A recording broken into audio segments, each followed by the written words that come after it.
Então, a vida em comunidade, a verdadeira essência da comunhão cristã. Irmãos, unidade,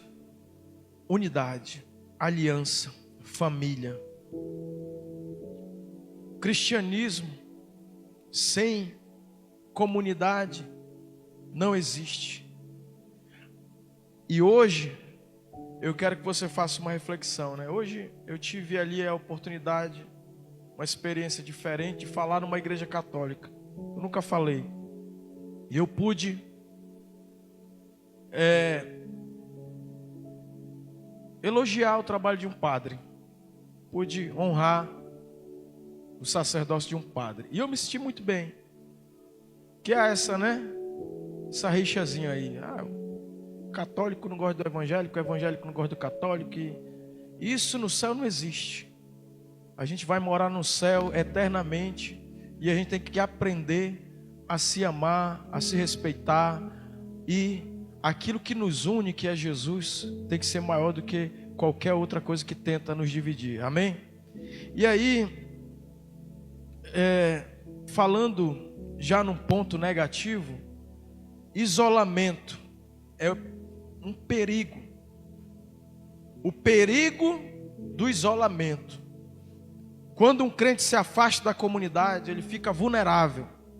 Quando alguém na família fica isolado, já está vulnerável. Alguém se tranca no quarto, muitas vezes da depressão. E a gente vive em um tempo de individualismo. É cada um para o seu canto. A mesa da comunhão, que é a coisa mais sagrada da família. Queridos, está aqui a mesa. O reino de Deus é feito de mesa. Lá no banquete, lá eu até escrevendo um texto para o seu Valquimar, que lá tinha uma mesa gigante, não sei quantas cadeiras, a gente comia junto ali. E aquilo é sagrado, aquilo é divino. Na mesa eu tenho falado já aqui várias vezes, que a gente não alimenta somente o nosso corpo físico, mas na mesa a gente alimenta a comunhão, os laços familiares. Por isso que a igreja, mensalmente, na verdade, a gente na igreja apostólica, na igreja primitiva, era ceia, toda reunião, eles se reuniam e ceiavam, irmãos. E era comida mesmo, não era só um pedacinho de pão, um cálicezinho de suco, não. Era comida mesmo. A gente vai verificar isso. Toda reunião era uma ceia. Ninguém pode ficar isolado. Fora da comunhão, eu estou isolado, eu estou fora do poder da comunhão. É aquela questão, né? Juntas e ligaduras. Coloca aí quem estiver comigo aí na live, por gentileza. É mesmo, irmãos, que desconectar um ramo da árvore vai secar e vai morrer. Se eu me desconectar do corpo de Cristo, do grupo de conexão ali, por isso que o grupo de conexão é que tem que estar conectados. Efésios 4,16, coloca aí na tela, Efésios 4,16. De acordo com juntas e ligaduras. Ou seja, eu tenho que estar na comunhão. Coloca aí Efésios. De quem todo o corpo bem ajustado e consolidado pelo auxílio de toda junta, segundo a justa cooperação de cada parte, efetua o seu próprio aumento para edificação de si mesmo em amor. Quando eu estou no corpo de Cristo, eu estou me edificando a mim mesmo. Eu não venho aqui para a igreja para edificar a igreja. Claro que eu contribuo. A justa medida, a cooperação. Eu tenho uma justa medida. Não sou eu que faço o reino de Deus. Não é você que faz o reino de Deus sozinho. É a minha justa cooperação. A justa cooperação de quê? De cada parte. De cada parte de quê? De cada membro. Que faz a igreja ser o corpo de Cristo. Olha só o texto lá. De quem todo o corpo. Não dá para me dizer, o dedo é corpo? Não é, ele é dedo. Mas todo o corpo está ajustado, ligado, consolidado. Amém? E aí, a gente tem que ter isso bem claro, porque muitas vezes a gente vive um falso ensino disseminado pela internet, de que eu posso ser igreja sem estar na igreja. Não tem como, irmão. A igreja é prédio? Não é prédio. Igreja é ajuntamento dos filhos de Deus, em torno do nome de Cristo Jesus. Ele é o Salvador, Ele é o mediador. dessa nova aliança. Eu só vou chegar até Deus através de Cristo Jesus. Ele é o caminho, não existe vários caminhos. Eu lendo lá no mural dessa igreja católica, Ele é o caminho, a verdade e a vida. Só Ele. Ele não é um caminho, Ele é o único caminho. Ele é a única verdade, Ele é a única vida, não tem outro. E aí, Hebreus capítulo 10, versículo 24 e 25, isso aí vai estar gravado dentro do meu espírito, dentro do teu espírito. Amém? Coloca aí na tela. A unidade está no corpo de Cristo, está nos encontros de grupos de conexão, está nos cultos da igreja. Isso traz crescimento para mim, é edificação para mim. Se eu estou fora, eu vou começar a definhar a minha fé, começar a perder o poder da comunhão. Daqui a pouco eu estou fora de Deus. O padre colocou uma palavra lá, rapaz, é muito interessante isso. Ele falou exatamente sobre isso, sobre aliança, né? Casamento. Imagina, casamento sem comunhão, não tem mais beijo, não tem mais toque, não tem mais leito conjugal, não tem mais sexo. Comunhão está sendo quebrada daqui a pouco, irmão. Pô, acabou a comunhão, acabou a família. Acabou. Não tem toque, não tem beijo, não tem comunhão, não tem sexo, não tem sexo. Acabou a comunhão. Daqui a pouco entra um capeta e lá vai o adultério e quebra a família. Diga, comunhão é que faz as coisas crescerem. E aí, o padre falou algo interessante lá. Eu disse até na hora que eu falei, eu disse, rapaz, eu terminei de pregar quarta-feira. O Gustavo me parou ali e disse, tudo que o senhor pregou foi o que Deus falou comigo na minha leitura bíblica o dia inteiro. Aí ele disse, tudo. Aí eu disse, é o Espírito Santo falando conosco, falando com a igreja. Aí eu disse, padre, o que tu falou agora, eu vou pregar daqui a pouco lá na minha igreja, sobre comunhão. E ele falou algo interessante, ele disse, aquilo que Deus uniu, o homem não separe. E aí eu fiquei ouvindo aquilo, e aí ele lançou uma reflexão. Aí ele disse, mas se eu me afasto de Deus, de quem fez a união, o que acontece? O homem separa. Então toda comunhão está baseada em Deus, irmão. Deus é o Deus da comunhão. Se eu no meu convívio com Deus, na minha relação pessoal com Deus, na minha comunhão com Deus for quebrada, eu vou quebrar minha comunhão com meu cônjuge. Eu vou quebrar muitas vezes a minha comunhão com meus filhos. E a primeira comunhão que vai ser estragada é a comunhão da comunidade de fé. Vocês estão me entendendo, irmãos? Comunhão da comunidade de fé vai ficar frágil. Eu não tenho ali. E Deus quer nos levar a termos essa consciência. Eu vou construir comunhão. Eu vou trazer pessoas para perto. Eu não vou ficar indiferente. Eu não vou ficar alheio. Eu vou trazer pessoas para dentro da comunhão do reino de Deus. Amém? Que é na igreja local. Não tem como eu servir o reino de Deus sem estar firmado, enraizado na comunhão da igreja local. Quantos estão comigo nesse raciocínio? E aí Hebreus vai falar o seguinte, consideremos-nos também uns aos outros, para nos estimularmos ao amor, às boas obras. Irmãos, a gente tem que se considerar, meu irmão, eu considero você, eu vou te estimular a estar no reino de Deus, a estar dentro do nosso contexto de igreja local, a estar no grupo pequeno, a estar no ministério, a estar nos cultos, a estar nos eventos da igreja.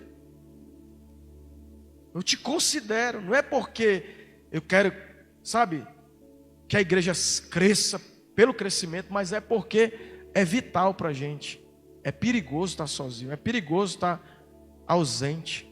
Claro, uma e outra ausência pertinente, a gente é limitado a tempo e espaço, eu vou reafirmar isso direto. A gente é limitado a tempo, espaço e circunstância. Tem horas que você não consegue. Você só pode estar em um lugar ao mesmo tempo, né? Você só tem aquele tempo. E o nosso tempo para servir a Deus, irmãos, tem uma ampulheta. E ela está... Aqueles grãozinhos são... A nossa vida é curtíssima. Não tem ampulheta, aquelas grãos de microgrãos ali? Tá assim. Já tinha mais. Tem muita gente aqui que é adolescente, é criança. Está mais cheio aqui de cima. Aí vai ficando jovem, adulto.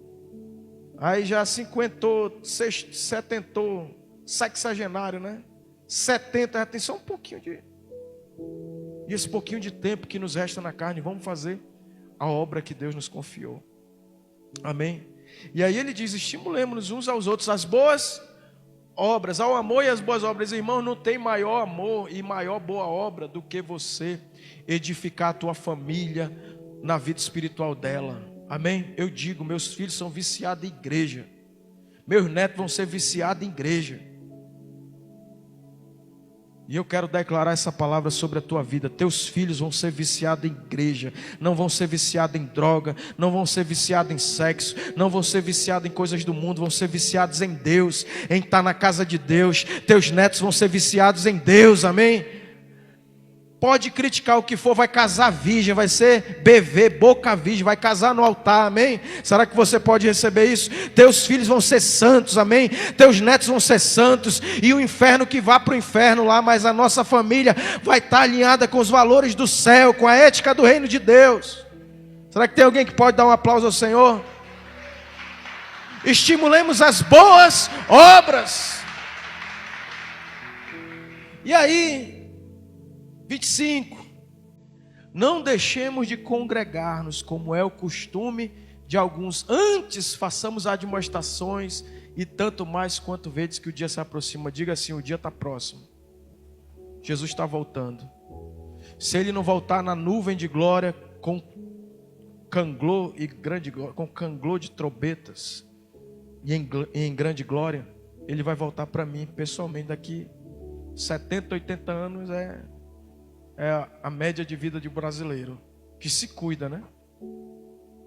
Eu estou 42, já está em contagem regressiva. Ninguém gosta de contar isso, né? Mas é a realidade. Jesus vai voltar, irmão. Se Ele não voltar em glória, Ele vai voltar. Que Deus me dê a honra de ter uma despedida dessa terra como meu sogro. Ele está aqui. Ele veio me pegar. Chama o Agno para orar. Tomara, Jesus, quando for eu, venha me pegar que eu vou ser... maravilhado, uma despedida gloriosa, celestial, amém? E que seja assim comigo e contigo. Quem é que não quer essa despedida, né? Gloriosa. E aí, vamos congregar, irmão, firmemente, amém? Congregue a tua família em Deus. Faça uma oração simples na mesa. Chama, meu irmão, nada de todo mundo, vou para o quarto, vou para o outro. É um discurso batido, mas necessário. A gente está assim. É o cenário. Quem unia a família eram os idosos estão indo embora, e os novos, a gente está vendo uma geração muito ruim, muito individualista, mesquinha, né?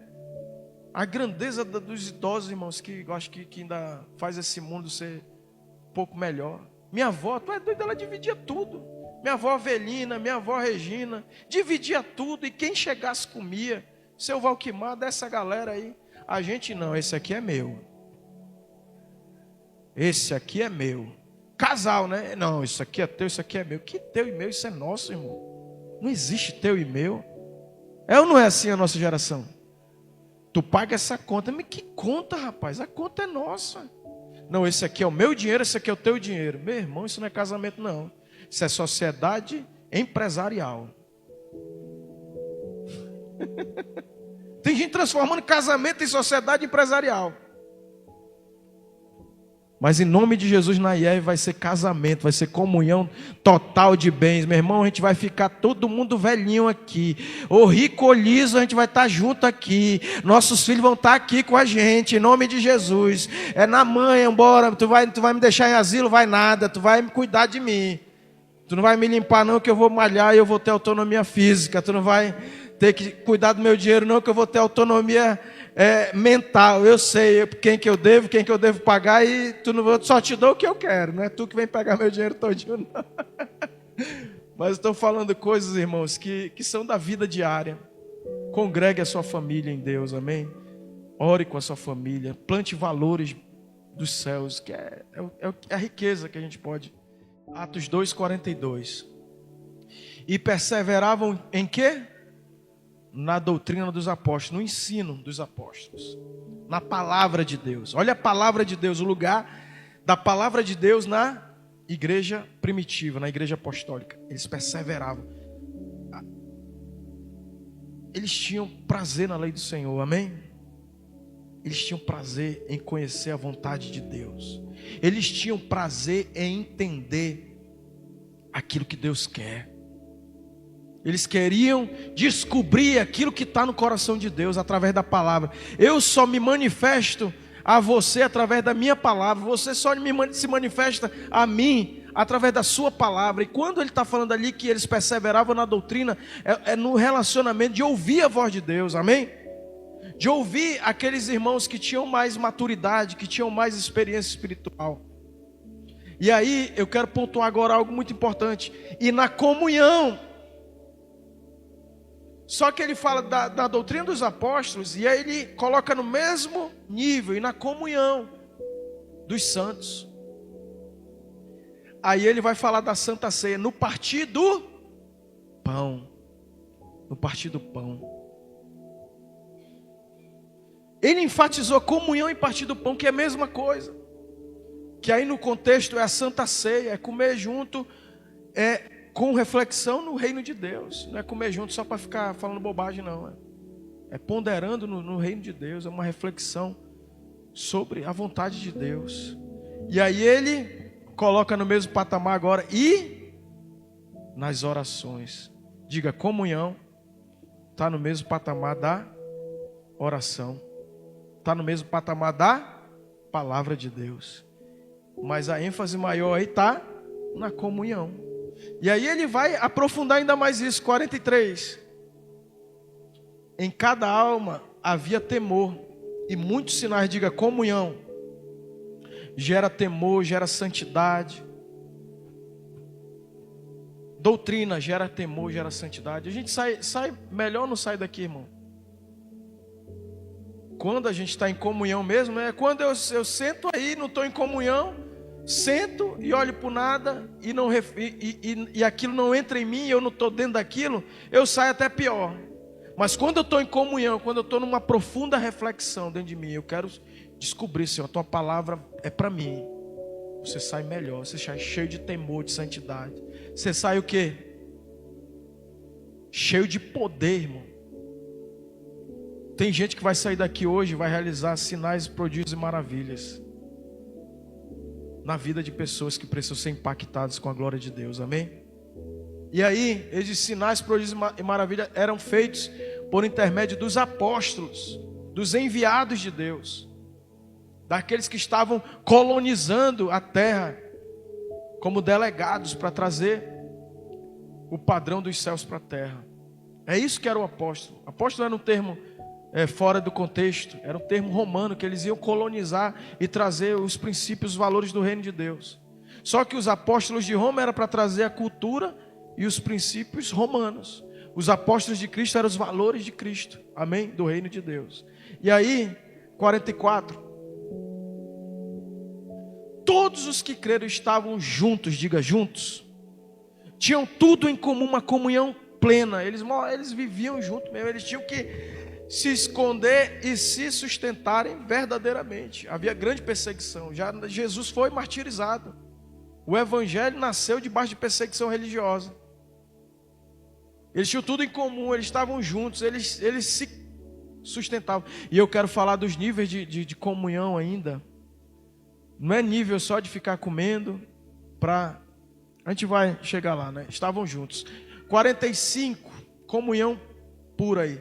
Vendiam suas propriedades e bens, distribuindo o produto entre todos à medida que alguém tinha necessidade. Eles tinham um nível de comunhão e de comunidade, de se ajudarem financeiramente, de mutuamente.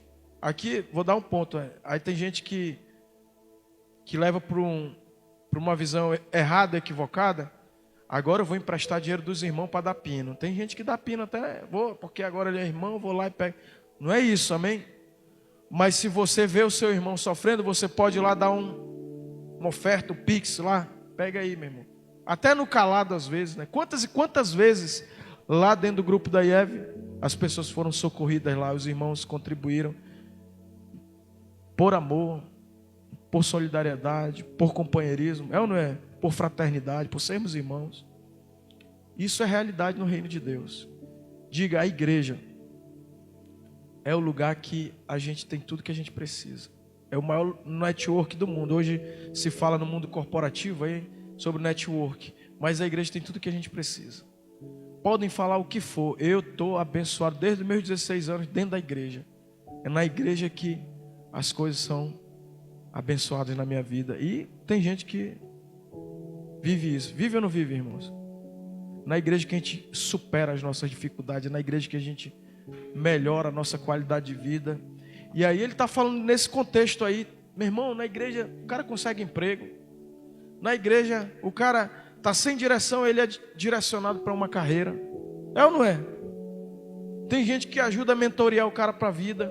O cara não sabe, está perdido, que nem eu. Quando eu cheguei na igreja eu era um adolescente, sem saber nada da vida, totalmente confuso. E houve mentores. Quem foi na Forja, assistiu o filme A Forja, vai entender a importância do discipulado prático. Ali, às vezes a gente vê o discipulado só ali o momento que a gente vive, mas a gente não vê aquele processo inteiro, assim, panorâmico. Mas quantas pessoas? O meu tio foi o meu pai na fé. Depois Deus colocou outras pessoas na minha vida. E eu sou resultado de várias pessoas da igreja que investiram em mim. Quantos estão me entendendo, irmãos? Não é claro isso? Alguém apostou em mim. E aí, financeiramente, quantas vezes o titio, ele nem lembra, pagou coisas para mim, né? Agora vai ter um encontro com Deus. Tem gente que mete a mão no bolso, tu vai e paga para o cara, investe financeiramente, ou não é? É ou não é, queridos? E inúmeras situações. Agora o versículo seguinte aí, 46. Diariamente perseveravam unânimes no templo. Eles estavam todo dia na igreja, irmão. Eles moravam na igreja. A gente não dá para viver essa realidade por enquanto, né? Mas se for perseguido, meu irmão, do jeito que eles eram, eles estavam se protegendo. Diariamente, eles estavam no templo, partindo o pão, de novo, unidade no mesmo. Estavam onde? Unânimes no templo, partindo o pão, ceia de novo. Diga, partiu o pão. Jesus partiu o pão e deu aos discípulos, ceando de novo. Diariamente eles ceiavam. Isso aqui eu quero te dar uma autorização, irmão. Eu acho que a gente vai fazer qualquer momento desse uma campanha de ceiar diariamente com a nossa família. Pegar na hora do almoço ou na hora da janta, no momento propício. Vamos fazer uma oração, tomar um suco de uva. Tu vai ver o que vai ser fortalecido aqui. Cada família, cada lar. Amém? Diariamente eles partiam o pão. De casa em casa. Eles não ceiavam no templo. Eles ceiavam era no contexto da família, da base, do núcleo, da célula mata da sociedade, da célula que é mãe da sociedade. Famílias fortes, igrejas fortes, sociedade forte. Famílias fracas, igreja fraca, sociedade caótica, em crise. Eles partiam o pão de casa em casa. O GC, irmão, nível de unidade, a gente tem que estar junto na nossa igreja. É uma igreja de casa em casa. O GC é algo fundamental para a gente ampliar essa comunhão, para a gente viver verdadeiramente comunidade cristã, de fé, espiritual. E aí, ele diz de casa em casa, eles tomavam o quê? Olha a ênfase da comunhão, tomavam suas refeições, e com simplicidade, com alegria de coração, com singeleza, com simplicidade e alegria do coração. Irmão, não tem coisa melhor do que a gente estar em comunhão, do que a gente ter amigos espirituais, do que a gente ter amigos para a vida. Você senta para tomar um café com um amigo, é coisa prazerosa, é ou não é? É revitalizante, é coisa boa. Você tem pessoa que você se importa com ela, e ela verdadeiramente se importa com você. Isso é impagável, isso é incalculável. E aí esse era o contexto dessa unidade que fortalece. A igreja do Evangelho Vivo é uma igreja de amigos, amém? A igreja do Evangelho Vivo é uma igreja de pessoas que se importam com pessoas. Nós não usamos as pessoas para ter coisa, nós usamos as coisas para termos mais comunhão com as pessoas, mais cuidado com as pessoas. Esse é o nosso grande valor, nosso grande propósito e cultura. Efésios agora 4, 3 e 4. Coloca aí. Comunhão não é fácil. Não é fácil viver em família. Não é fácil viver em comunhão na igreja. Não é fácil viver em comunhão no casamento. Não é fácil viver em comunhão no trabalho. Porque olha o que Paulo ensina aí. esforçando-vos diligentemente. Diga, esforçar. Diligência, trabalho. A gente tem que ter uma intencionalidade, um esforço. Eu vou estar junto, para estar perto. Eu tenho que me esforçar. Eu tenho que ser diligente. Para quê? Para manter, para preservar a unidade do Espírito no vínculo da paz. O diabo, irmão, trabalha para destruir comunhão.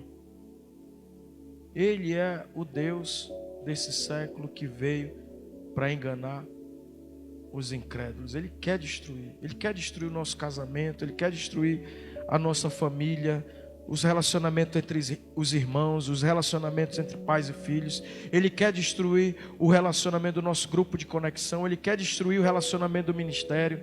Ele quer destruir a comunhão lá do nosso ambiente de trabalho, lá da nossa escola. Mas eu quero declarar que você vai se esforçar, que você vai ser uma pessoa diligente para preservar, para manter a união onde você estiver. Amém?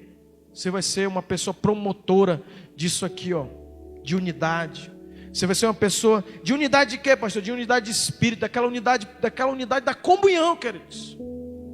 De a gente ter um só propósito, de fazer a vontade de Deus. A única coisa que nos une, irmãos, é o propósito de Deus, é aquilo que prevalece. Se eu quiser a minha vaidade, eu já estou trabalhando para a desunião, já estou trabalhando para quebrar o vínculo da unidade de espírito.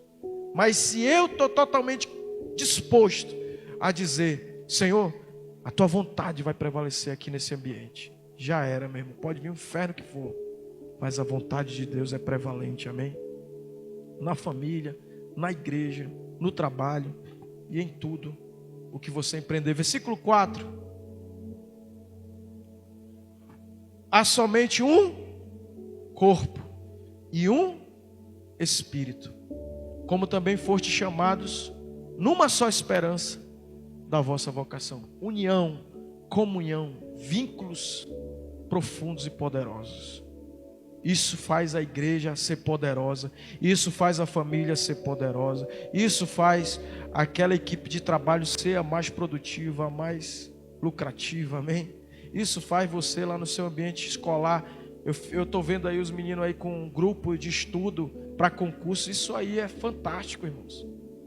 Se você está estudando para concurso, se junta aí o pastor Eric que está com essa... Está mais antenado nisso. Entre nesse grupo de estudo, se estimule. As más conversações corrompem os bons costumes, mas as boas conversações promovem os bons costumes, irmãos. É ou não é? Cola em gente que presta. Sai fora daquela roda dos escarnecedores. Sai fora de sentar com os ímpios. Senta com pessoas que valem a pena. Participa do GC. Nós precisamos de grupos de excelência, de pessoas que querem estudar, de pessoas que querem qualidade de vida. Tem um grupo aqui na IEV de saudável, IEV saudável, para a gente tentar se estimular a uma vida saudável. Entra lá, amém? E tudo isso são comunhões preciosas. A verdadeira essência da comunhão cristã é a gente se misturar mesmo, irmão. É a gente estar junto. Ligar, pode ligar para o camarada. Não dá para ligar para todo mundo, mas dá para você ligar para uma pessoa e se conectar com uma. E principalmente, eu falei isso no domingo passado lá no GC. Vamos tentar desenvolver isso. Ter amizade espiritual dentro do GC, de falar fora daquela reunião do GC. Eu vou me conectar com essa pessoa nessa semana. Vou dialogar com ela. Não precisa ficar 1 hora, 2 horas. Às vezes um contato de minutos. A gente vive uma vida muito corrida, mas aquele contato, uma mensagem, uma ligação de 2 minutos, 3 minutos, já gera uma comunhão mais profunda. Quantos estão raciocinando comigo esse desenvolver dessa comunhão, né? Não adianta a gente ficar aqui, pô, muito bonito esse discurso, pastor, muito legal, mas como que eu vou praticar isso? Eu preciso encostar em alguém. E isso é vínculo no espírito da comunhão cristã. Isso é vínculo na família. Se cola com alguém da tua família. Família está longe, muito trabalho, muitas atividades. Eu vou focar em alguém, principalmente naqueles que estão mais em dificuldades. Se solidariza, amém? Dá uma atenção Pastor, eu tenho meus problemas, é verdade. Você tem, eu também tenho, mas a gente vai sair dessa cisterna de olhar só pra gente e vamos virar fonte, vamos olhar para alguém e vamos ser bênção na vida de alguém. E isso, pode ter certeza, irmão, vai ser um fluir. Tu vai cuidar de alguém e o trono de Deus vai cuidar de você. Em cada situação que você nem imagina, vai vir um fluir de Deus na tua vida, de bênçãos. De que, pastor? Não sei, vai ser coisa boa de Deus. Toda boa dádiva, todo dom perfeito vem do alto, do Pai das luzes. Vamos adorar o Senhor, querido.